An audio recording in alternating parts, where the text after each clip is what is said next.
কওয়া হয়েছে এরকম ডাস্টবিনে দিচ্ছে, ডাস্টবিন থেকে নাকি ঘুরে পড়ে গেছে। আজকেও ষোলোবে কিন্তু এখানে ময়লা ফেলাইছে। তারা কওয়া হয়েছে, তারা এটি আজ করছে ইডি বাতাসে ছড়ায় চিকটায় এসে মানুষ। আজকে তো এখানে ডাস্টবিন নেই। আজকে আসছিল ডাস্টবিনটা সকালে নিয়ে গেছে, আরেকটা নতুন ডাস্টবিন। এক কোণে তো ডাস্টবিন ছাড়াই মাটিতে ফেলা হয়েছে এগুলি। এদের ডাস্টবিন ছাড়া মাটিতে ফেলানো। কোন সময় ফেলা হয়েছে এগুলি? গত পরশুদিন বিকালবেলা ফেলাইছে। মানে 2 দিন ধরে এই জিনিসটি এখানে আছে। এখানে এই বিষয়টা নিয়ে আপনারা হাসপাতাল কর্তৃপক্ষরা জানাইছেন? জানানো হচ্ছে। কি কইছে তারা? তারা 16 কি বলছে আমরা আর বুঝতে পারি না। সে আসছে সকালে বাতাসে ঘুরে গিয়েছিল, মানুষের গায়ে বসতেছে, আমরা এখানে ডিউটি করতেছি। আমরা বা ময়লার যে দুর্গন্ধ, এই দুর্গন্ধের ধরুন আমরা এখানে ডিউটি করতে খুব কষ্ট হয়।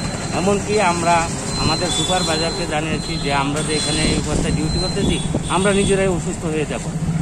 পিপি কিটটার বিষয় তো টোটালি আলাদা। এগুলি কি এমন বাজে ফেলাটা ঠিক না? এগুলি তো সবটাই মানে ডাস্টবিনে ফেলার পরে ওইগুলি নাকি জানতাম, আমি শুনেছি যেটা ওইগুলি ডাস্টবিনেও না ফেলে ওইগুলিকে পুড়িয়ে ফেলা হয়, কিন্তু পুরালো না। এখানে তার খোলা একটা আকাশের নিচে জায়গায় ফেলালো, আর যে আসছে সেই গন্ধ বেরোচ্ছে, গায়ে গিয়ে পড়ছে।